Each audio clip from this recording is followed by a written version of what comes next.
Chapter 1. The Lontichoth Fryo-Bearer, Failure of the Empire. A space-time bubble has emerged from the Sod-Dynire, Deneen portal, reported Senior Communications Officer and Rearguard Star Pilot Bon on the bridge of the Kasom, a battle line ship belonging to Squadron 1 of the Strike Subfleet Goodersek. Based on its mass, it is probably the patrol ship Gamedai. Wait, it's not a conveyance ship, asked the ship commander, Hecto Commander Bersot. No, sir, said Bon. Based on its mass, it can't be. They've already come floating back up, he moaned. Why don't they try being enthusiastic about their work, given they've only occasionally got things to do? Is that a question for the Gamedai?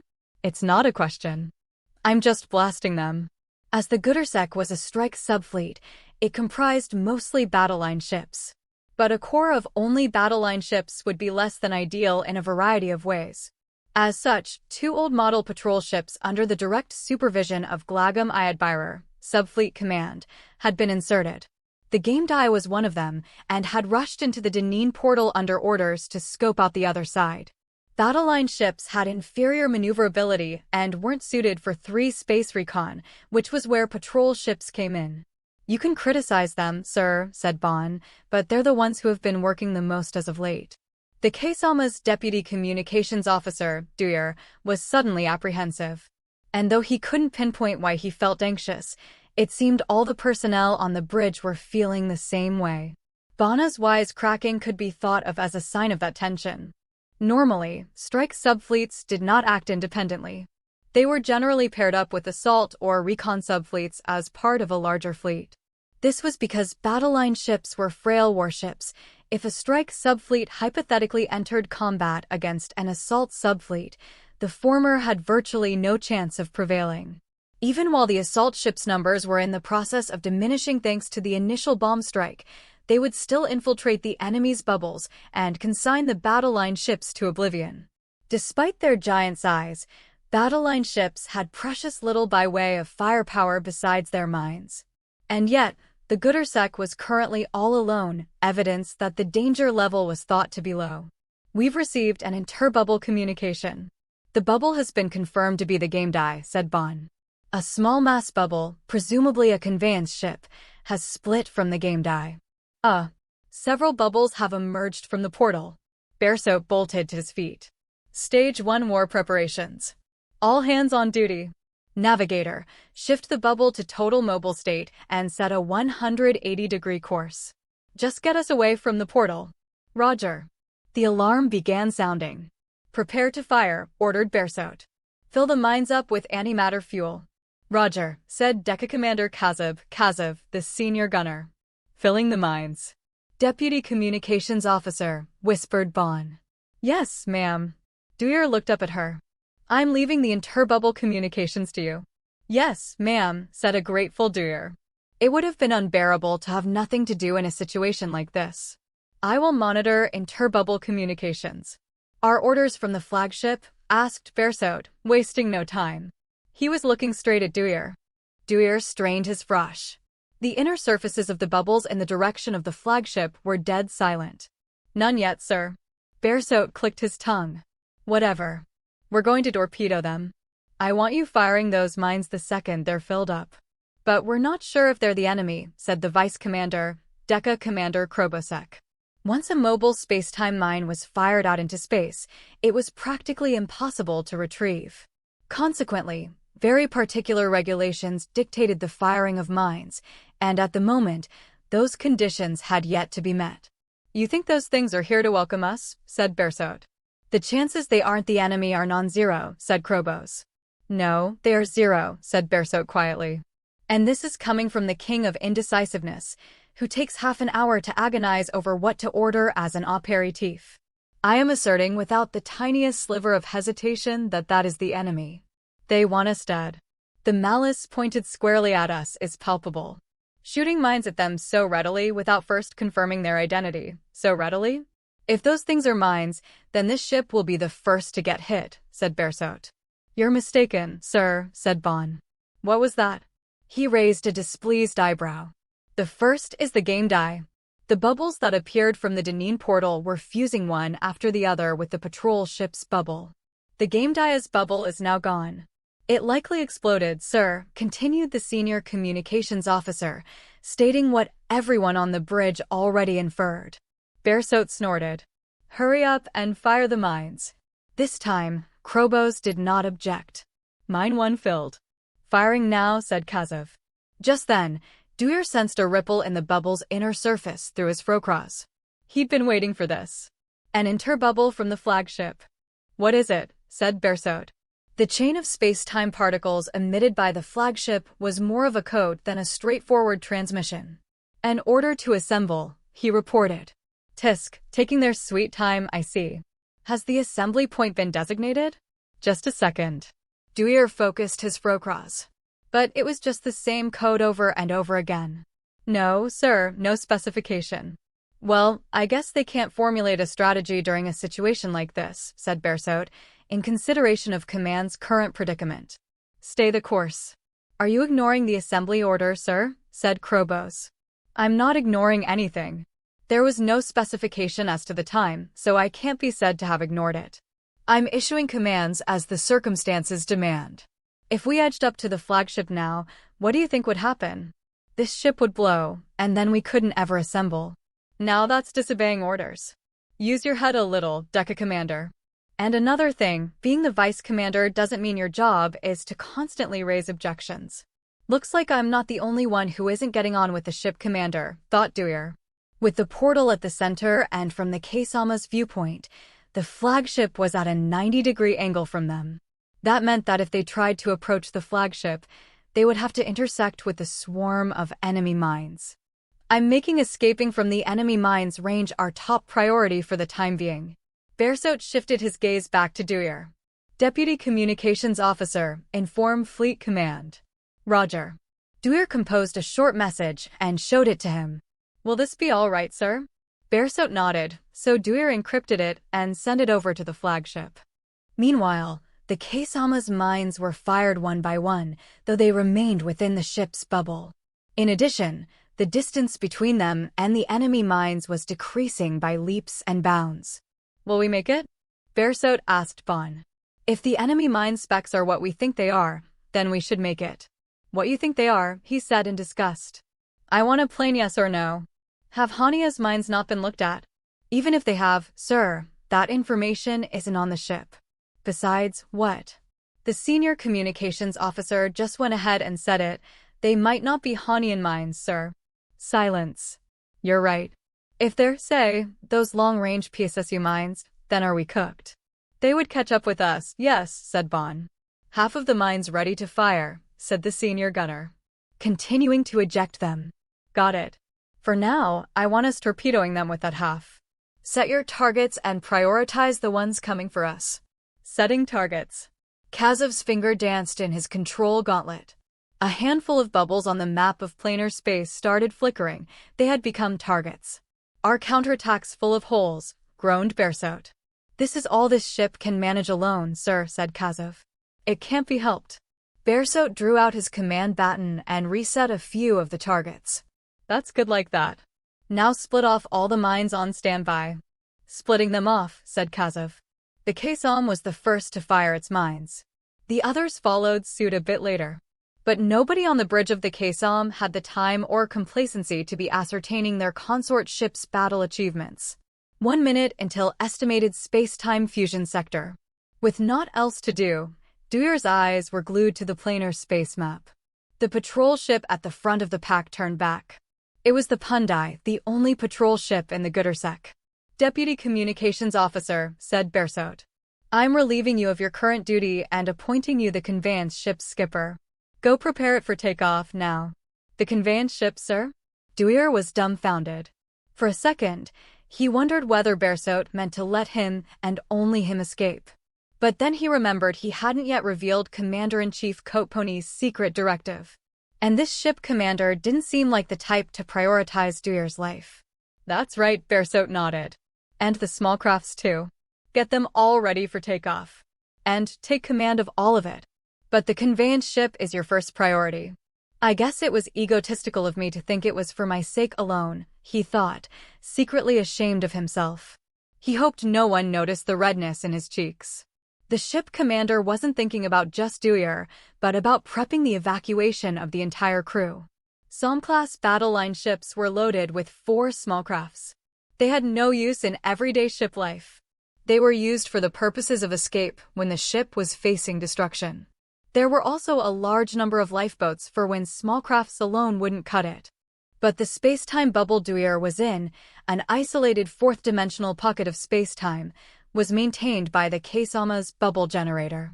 If the Caisam was destroyed, then even if they managed to escape, the bubble itself would vanish and the crew members' bodily forms would scatter in the form of space-time particles along with the lifeboats and/or small crafts. The only onboard ship equipped with its own bubble generator was the conveyance ship. While a conveyance ship's seating capacity was a measly 2, that was in order to allow for long navigation times. In addition, there was space for cargo on a conveyance ship, so more people could fit in there so long as the passengers didn't mind an uncomfortable ride. Be that as it may, one couldn't ever accommodate the entire crew of a battle line ship. The bubble generated by a conveyance ship could very well envelop lifeboats and small crafts, though. It would have to support an excess of mass, so the energy could only be sustained for a short time, but it would still be enough time to be worth buying.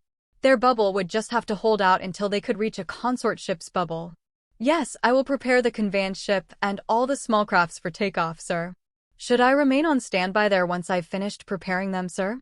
No, come back here, Bersaut replied immediately. You don't even know that much?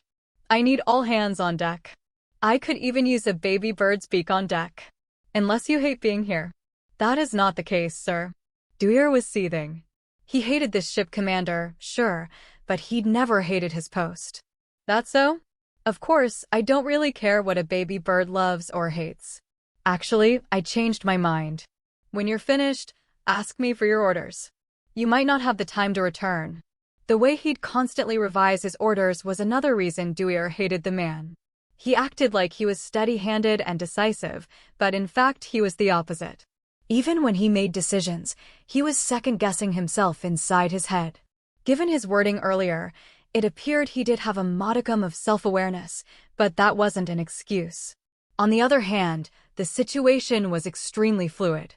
In fact, this might be the only time that style of giving orders was the most appropriate one. Dewey saluted. Roger that, sir.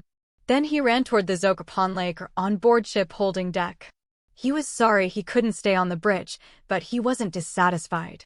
He knew that this was an important task. After getting in the elevator, Dewey used his wrist gear. This is the Waspaner on-board ship servicing head. This is the Deputy Communications Officer, said Dewey, also going by his job title. The ship commander has appointed me as the conveyance ship's skipper. I'd like you to prepare it for takeoff at once. Roger that, Deputy Communications Officer. I'd also like you to prepare the small crafts for takeoff. Can you do them simultaneously?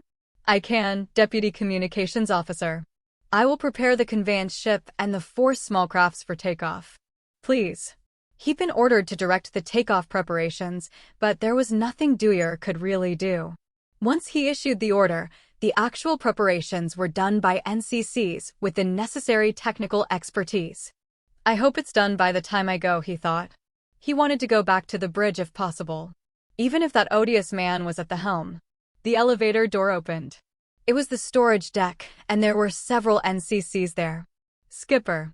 One of the NCCs, a black-haired lander woman, saluted. He didn't know her name, but her rank insignia pegged her as the senior NCC leader. And he could tell by her voice that she was the servicing head that he'd talked to moments earlier. He returned the salute in a rush. How's the situation? The small crafts are ready. As for the conveyance ship, its bubble generator is still undergoing maintenance checks. I see. Please hurry. The skipper usually performed the final inspection. Dewey was not the skipper of the small crafts. When evacuation was imminent, somebody would probably be appointed to those roles.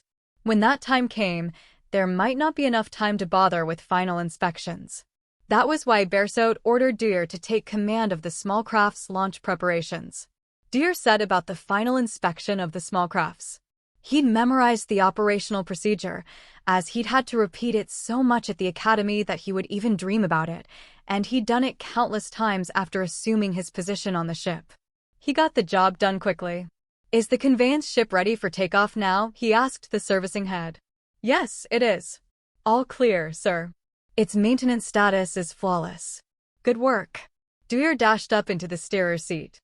A conveyance ship was a much more complex and intricate machine than a small craft. Though he was used to the procedure, it still took about as long to run the final inspection on a single conveyance ship as it did 4 different small crafts. "Ship commander," said Dwyer through his wrist gear. "Preparation to take off is complete." "That was fast," said Bersot. "Thank you very much, sir." It wasn't a compliment. "You sure you didn't overlook something?" Dwyer was miffed. He took care not to let that bleed over, though. "I didn't, sir." "I'll choose to believe you, Your Highness." "Now stand by." Dwyer knitted his brows. It seemed as though he wasn't needed. "Do I not need to return, sir?" "That's what I said." "Is the situation bad, sir?" "I haven't got the time to explain it to you," said Bersot bluntly. And he had a point. A ship commander had more important work to be doing than explaining things at length to a novice star pilot. "I apologize." "I will stand by, sir." He grumbled sullenly. And with that, the transmission cut off. Dwyer pulled up the planar space map on the ship's main screen. The distance between them and the flagship was farther now. And they were still getting chased by several mines. The ship's own mines had all been used up. Their quandary could scarcely be worse.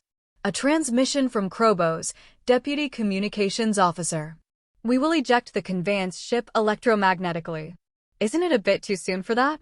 But Dwyer desisted from raising an objection. The vice commander must have sensed the young Avriel's dissatisfaction, just to be sure. "It's just to be sure." "And Almisak Ser, Senior Engine NCC Leader, Adair will be riding with you." "Roger." Dwyer opened the conveyance ship's switch gate. The Sosh Ser, Engine NCC, was accompanying him because someone needed to take care of the space-time bubble generator. Typically, a mechanics branch worker wouldn't be ordered aboard a conveyance ship. Small-scale bubble generators rarely ever broke, and even in the odd event that one did, it would be difficult to do repairs in such a cramped space. It was usually impossible. But this time around, they likely wanted to raise the survival chances of the conveyance ship, even if only by a little. That, or perhaps they wanted to make the bubble last longer by sending in a bubble generator technician. "Listen. You are the ship's safety valve," said Krobos. "If the conveyance ship is lost, we'll lose any chance to escape. So I don't care if you're unhappy with life, don't explode on us." "I won't, sir." Boarding the conveyance ship did not guarantee his safety. If the enemy's mines were equipped with decent search functionality, then they wouldn't be aiming for a conveyance ship, but being stuck inside a space-time bubble, there was never exactly a shortage of danger. For example, if a battle line ship's mobile turrets successfully intercepted an attack, the mines would spray antimatter plasma, which was plenty threatening to a small ship. To avoid eating an antimatter shock wave required careful piloting. The servicing head got in and saluted once again. "Senior Engine NCC Leader Adair, reporting in. I've been made temporary Doradoigak Dora Flacitaire Pereire, conveyance ship space-time bubble generator embarkation servicer, and I will be riding alongside you. It's a pleasure to work with you, Liewing Star Pilot." "The pleasure is mine," he said, without looking at her. "Have a seat, Senior NCC Leader." Adair sat next to him and put on her seatbelt. "The skipper and the Doradoigak servicer are here." Requesting transferal to the takeoff deck, Dwyer requested of the bridge. "Roger," said Krobos. The giant transporter upon which the conveyance ship lay started moving. Dwyer linked his access cables up to his seat. When the conveyance ship reached the takeoff deck, the partition closed behind them. "Conducting semi-emergency ejection," said Krobos. "Roger." Dwyer equipped the control gauntlet to his left hand. Preparation for takeoff complete. Requesting opening of lock gate. Opening lock gate. For an emergency ejection, the lock gate door would get blown away. Semi-emergency ejections weren't as extreme, but the deck wasn't decompressed, and the conveyance ships were ejected along with the air. The door opened before their eyes. The water vapor froze and swirled into a white fog before getting sucked out with tremendous force. 10 seconds to electromagnetic propulsion. It seemed Krobos would provide the countdown. 3, 2, 1, propelling. The acceleration pinned Duyer's back to his seat. The next moment, his Frocross perceived the inner surface of the bubble. It felt featureless, as it was not yet foaming. He checked the planar space map and stood corrected. It wasn't quite the worst possible scenario from before. Shooting out into this was even worse.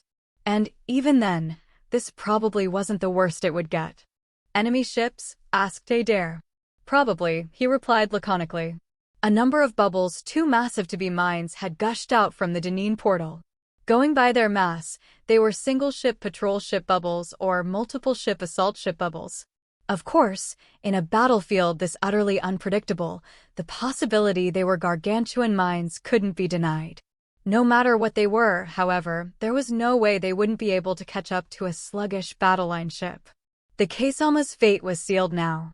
Even if it did manage to stave off the mine onslaught, it would then get attacked by the enemy ships, and while they had a shot of winning against assault ships, there was only one way it was going to end against a patrol ship. Deer's thoughts went to the deputy communications officer's seat he'd always sat in. He now knew just how peaceful it had been compared to the steerer's seat of a conveyance ship. Time passed. Froth on the bubble's inner surface, the lead enemy mine was fusing with them. For the time being, they had to prioritize dealing with that. Dwyer brought the conveyance ship closer to the battle line ship, which was to their rear from the perspective of the point of fusion. To put it simply, they were trying to use the mothership as a shield. Dwyer got in position and activated the magnetic shielding. Deputy Communications Officer, came a transmission. It was Krobos. Got a grasp on the situation? Yes, said Dwyer, nodding with gloom in his heart. We'll intercept the mines. Then we'll abandon ship. Roger. Though he'd known that was coming, now that that course of action had been definitively decided on, he couldn't keep calm. Yet he could hardly afford to raise a fuss while in the steerer's seat, either. Where are you going to flee? I'm glad the ship commander can't hear us, said Krobos, chuckling. He's cranky at the moment. He wouldn't condone using the word flee. So, he'll be giving out the order later, but we'll probably be going to the patrol ship Pundai. Can't think of where else it could be. Understood. Dwyer looked at the planar space map once again. The Pundai was quite far. Still, it was the closest patrol ship. The next closest was several thousand settler away. The other battle line ship would almost certainly make the same decision as the Kasam. In fact, command may have ordered them to go there already. The Pundai would be busy indeed. Looks far, murmured Adair. Will we be able to reach it? If we can't, we're dead, said Dwyer matter-of-factly. It would be nice if there was something I could do. I hope for our sakes you don't get something to do. Adair smiled. True. The battle line ship began firing its laser cannons. The mine shattered. It exploded. I know that, said Dwyer curtly. Adair was acting flustered, but Dwyer had calmed down. Is she being that noisy in order to make me have to be calmer? He found the thought disagreeable, somehow. But he couldn't take her to task over a hunch. Maybe he was just being his overly self-conscious self. Here, he wasn't a prince or the Viscount of Wemdice. He was a mere Liewing star pilot. The antimatter that leaked from the mine deflected off the battle line ship's magnetic shield. Almost none of it flew toward the conveyance ship, so Dwyer was relieved. Then a different point entirely began to froth. Needless to say, another mine was fusing with their space-time. Dwyer swiftly maneuvered the conveyance ship. The problem was that staying out of the way meant going to where the antimatter mist had accumulated. There's no other way, thought Dwyer. I just have to believe in the conveyance ship's magnetic shield. Believe in the shield. Believe in the shield. Believe in the shield. Deputy Communications Officer, all have abandoned ship, reported Krobos. Roger, nodded Dwyer. Eventually, the small crafts took off. Possibly because they'd had time to spare, the lifeboats hadn't been used. It appeared as though everyone was aboard the small craft, and that was something to be thankful for. He didn't know what he'd do if he'd had to pick up all of the scattered lifeboats. Were they not at war, it could have been rather fun, but he rated the task very differently in a combat situation. Dewey allowed the small crafts to get close to the ship and prepared for space-time splitting. The battle line ship was safe. As far as Dewey could tell, it was totally unscathed. He bit his lip. What a disgrace. To have to abandon a ship without a scratch on it. Conveyance ship, now ready to split off, reported Dewey. This is your ship commander speaking, replied Bersot. I leave it to you, Deputy Communications Officer. Split off and make for the Pundai. Roger. Splitting in 30 seconds. I told you I'm leaving it to you. I don't need specifics. Forget about the countdown and focus all your efforts on piloting. Dewey shrugged. Roger. He couldn't tell whether Bersot had faith in him or not. Judging by how Bersot was entrusting this to him, perhaps he did have faith in him, but judging by how he'd told him to put all his efforts toward piloting, perhaps he didn't. He glanced at the map of planar space. The bubble that appeared to be an enemy patrol ship had gotten too close for comfort. He didn't have much time. After making sure the ship's bubble was enveloping the small craft, he split off. He then hurried away from the Keisama's bubble. Thankfully, the enemy ship didn't seem to register the conveyance ship, fusing instead with the battle line ship. I forgot to tell you, came a transmission immediately after. I set it to self-destruct, so be careful. Nary a moment later, the bubble behind him burst violently. It seemed it had successfully taken the enemy out with it. An onrush of countless space-time particles pelted Dewey's bubble. He'd been told to be careful, but just as with the storage deck, there wasn't much he could do. On the other hand, he wasn't in much danger to speak of. The bubble was simply shaking from the intense succession of microfusions that was a space-time particle surge. The matter disintegrated in an instant into electromagnetic waves, and the inner surface of the bubble sparkled with light of various wavelengths. The bubble got heavier, but not enough to have an effect. The Pundai was headed Dewey's way. He wasn't within hailing distance, but he could probably transfer over faster than he'd initially feared. Moreover, he'd shaken off the enemy. Dewey could finally take a breather. Adair inspected the bubble generator. How much longer are we slated to navigate in planar space, Li Wing? Unless something unforeseen pops up, we can fuse with them in 5 hours, 12 minutes. It seems as though I really won't have anything to do, she smiled. The bubble generator is in tip-top shape. I'm glad. Dewey's head was occupied by what would happen after they transferred over to the Pundai. That being said, it wasn't as though there was anything he could do on that ship, either. Once again, he was useless. He would be a rescued victim. A survivor. Lokvakar, the city that was both the biggest and had the smallest population density in human history. It was not uncommon for residents to be unable to see neighboring homes with the naked eye. That being said, the warships and large-scale vessels were not so reckless as to be hurtling through the city at high speeds. It wasn't rare for it to take over 50 hours to get from one side to the other. That was why small intrasystem ships were utilized for high-speed travel localized within the city. People could save on time and accelerate to their heart's content. Lokar Daifaka Danbor Matmata, Special Construction Site 7022, was located on the outskirts of Lokvakar. And the Stylet, the restaurant at which Squadron Commandant Kilo Commander Adas Raiwa was planning to host a banquet out of pocket for her squadron soldiers and military personnel, was exceedingly close by, at least by the standards of the imperial capital. As there was no particular need to rush, they didn't head there riding on separate small-scale intersystem ships. Instead, they booked a large-scale Geth shuttle ship, the Fim Sefrak, for everyone to head out as a group. The Fim Sefrak had an odd shape. It was a flat quadrangle, with one of its sides being the prow and the other stern. The propulsion mechanisms were on its 4 corners. This shape was only possible because the ship didn't need to hit speeds that required taking into account the drag applied by interstellar matter.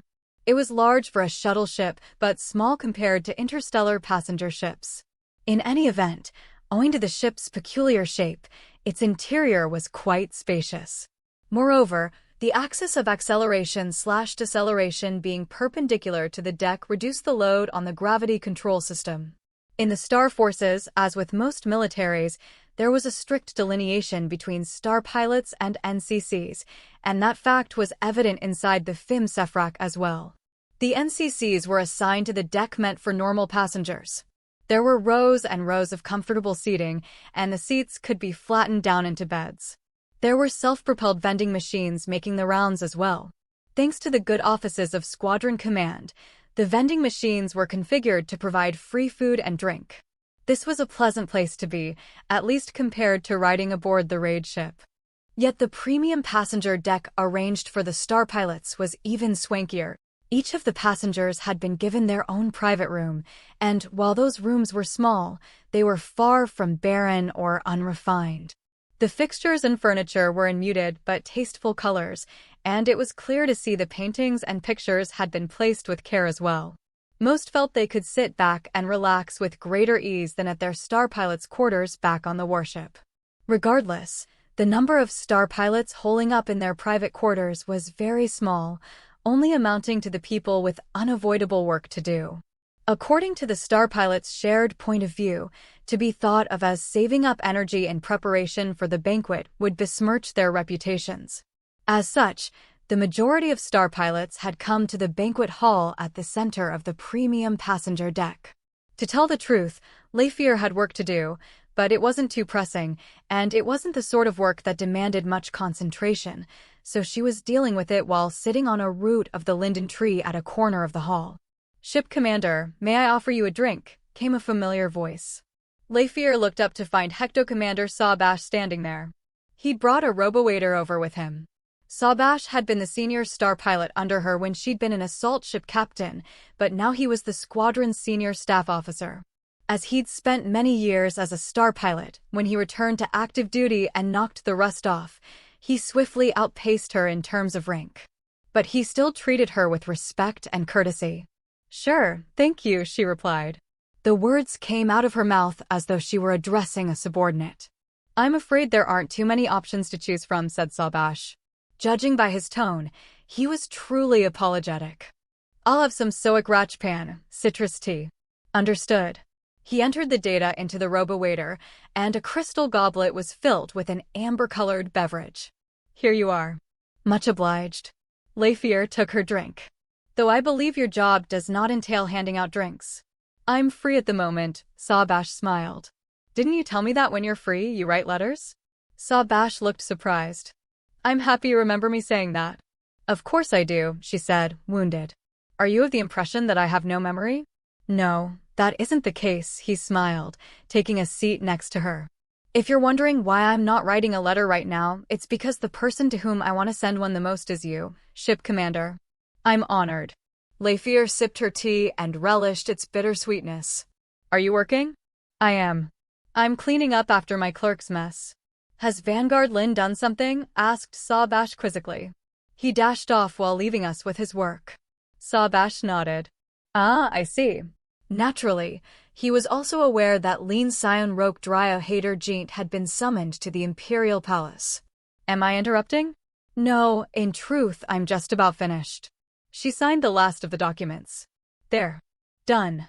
Does that mean you're free now, Ship Commander?" "I certainly hope so," she said from the heart. Not a moment later, her wrist gear beeped.